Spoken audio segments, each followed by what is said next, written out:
two controversial placements to I some don't of you. think Let's so. start with Tim Walz. Walz was Kamala Harris's running mate in 2024, so unlike everyone else we talked about so When far, was most this people actually made? know who he is. And About is a 2 huge weeks advantage with ago. more casual voters. Really? The biggest issue, though, is that Walz Yeah. is damaged goods right now. Tim In Walz January is still 2026, in just the, a few months like- ago, Walz dropped out of his re-election campaign for Minnesota governor amid a massive fraud scandal involving state welfare programs. The Trump administration froze federal child care payments to Minnesota, and Walz faced intense pressure from fellow Democrats to step aside. He announced he wouldn't seek a third term, and he'll be out of office in January 2027. Yeah, As Walz I think explicitly ruled out running for his president in political 2028, though, career not entirely. is He's given some conflicting signals on over the past way year, out. sometimes saying he's not interested, and other times leaving the door open. The reality, though, is that a sitting governor being forced to drop his re-election bid due to a fraud scandal is not exactly the launching pad you want for a presidential campaign. shit. He's tied to a losing their options. By June 2025, Kamala Harris. To round out the C tier, we've got Kamala Harris. This is largely It's because a her C trajectory tier? is pointed in the wrong direction. She's in Not B and represent A. what Democrats need in 2028 at all. Let's look at the numbers. Right after the Buttigieg 2024 and Newsom. Harris was polling at around 37 to 43% in national Democratic primary polls. That made sense because she had just run for president, everyone knew who she was, and a lot of Democrats felt she ran a decent campaign given the circumstances. But then her numbers started to fall as people began considering other options. By June 2025, one Emerson poll had her at just 13%. By August, a race to the White House polling average had her at around 21%. Now in April 2026, she stabilized at around 24 to 27%, but that seems to be based almost entirely on name recognition. She's leading in national polls because people know who she is. Honestly, it's not that bad with the closed caption. And she absolutely does have ambitions. Like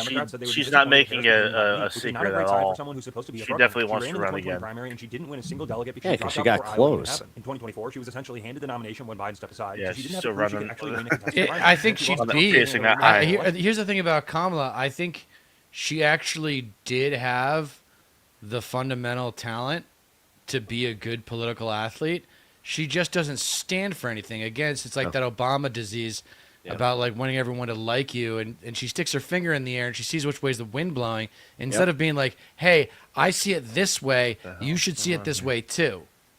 The speed is a trip. Can you turn it down to 1.25? Yeah. I just want to get through the fucking... It's got hella Here. choppy for a second. Of the matter is that Harris represents continuity with an administration that voters were not Continuity? happy with. Her legacy is tied to Biden's, and Oh, that's not an yeah. asset at this Yeah, point. no She's more- trending no down, more and while she'll Biden people, absolutely no be a more factor in the Obama 2028 people. race if she decides to run. I just don't see her as the best choice for Democrats if they want to win back the White House. She and Walz both represent the 2024 ticket that lost, and I'm not sure that voters are going to be excited about running that back in any form. No, so that's who we've got. I don't in the think seat. so. It contains 7 different candidates who are all stuck in B, the middle. A, Some and are too S? unknown, some are Yeah. established. All right, but lack so momentum, and two I are think we're tied gonna for get Josh leadership with Shapiro major in baggage. B. Now let's move up to the B You tier, where think? we've got candidates who Yeah, actually have a real Shapiro's shot at B breaking through. level. The B tier of Democratic Pritzker? candidates. Yeah, Now we begin Pritzker. to get into the real contenders. But The I B-tier hope he doesn't candidates are do people it. who have a legitimate shot 'Cause at if he's winning the running for Democratic governor to nomination in run for 2028 president, and fuck have a decent that. chance at winning the presidency And as well. Darren Bailey's They've got gonna win, strong and I credentials, can't solid have a polling Republican ability, run and my actual fucking legitimate state. paths to victory. But they aren't quite the strongest of the bunch. These are candidates who could absolutely break through, but they're not there just yet. Let's go through each of them. We'll begin with J.B. Pritzker, the current governor of Illinois. Pritzker is a billionaire, which means he can self-fund a presidential campaign and not have to worry about fundraising any other way candidates do. He's been a pretty vocal Trump critic, and he was on Harris's VP shortlist in 2024, so he's been vetted at that God level. He's damn polling it, at only it's around true. 2 to 3% nationally, which isn't great, but Yeah. he's running for re-election as governor in 2026, and if he wins that, it keeps him in the game. The main issue with Pritzker is that he doesn't have a ton of natural charisma, in my opinion, and Illinois isn't a swing state, so it's not like he's proving he can win over Trump voters. But he's a competent executive with plenty of resources, and in a wide-open primary, that matters a lot. Next up is current Michigan Governor Gretchen Whitmer. Oh, Whitmer has some real Whitmer, advantages huh? here because Michigan is a critical Shit. swing state, and she's won there twice in 2018 and 2022. She was also on Harris's VP shortlist, and she's got pretty strong approval ratings in Michigan overall. Honestly, her biggest issue right now is that she's been happened pretty there? quiet on the national stage Oh, you're compared to good. governors like J.B. Pritzker and Gavin Newsom, the latter who we'll talk about in a little bit, who are constantly in the news picking fights with the current administration. Whitmer is term limited and will be out of office in January 2027, so she'll have time to focus on a presidential run, but right now she's polling at only 2 to 3%. Okay, She doesn't have the Whitmer would momentum be we expect better from than someone with such a Pritzker because critical swing Pritzker's state. not Next is term someone who limited might- yet. Yeah. Dude, yeah, again, if he... That could kill his term for his third term for governor here. Like, that would fuck The current us. governor- Yeah, I don't know if it's exactly I don't necessarily think his Pritzker's going time to yet. run. I don't think he's going to run. I hope And he might not doesn't. he might not even care about becoming No, I president. hope not. I mean, I know that he's Kentucky, focused on winning the governor's race against Darren Bailey right now. Yeah, that's probably like Which his main Darren focus Bailey right is now. a fucking... He's a bag of tools, man. Is it, so it was it was Kamala Harris and then Pritzker and then Well, Whitmer. Kamala is still in Well, for on the See. video. Kamala. Come Sorry. on. Yeah, Nobody's so in chat. I'm nervous. it was in B level so far. It's been Pritzker and Whitmer, yeah. Okay. Yeah. pitch is that he's won 3 consecutive Now we're statewide doing elections Andy in Bashir. Kentucky, Oh, with Bashir? Trump won by 30 Really? points in Bashir over 2024. Kentucky, He's- man. he's been in conversation for a minute, yeah. Dude, Kentuckians make for great political athletes. Strong breed, Kentucky. Which is giving him a national platform to travel around the country and build relationships with party operatives. The problem right now, and what's preventing him from the Particularly the is name wasps from recognition. Kentucky. About 70% of Yeah. Democratic primary voters don't know who he is, which is the same problem the C-tier rising stars have. He's currently polling at around 3 to 4% nationally,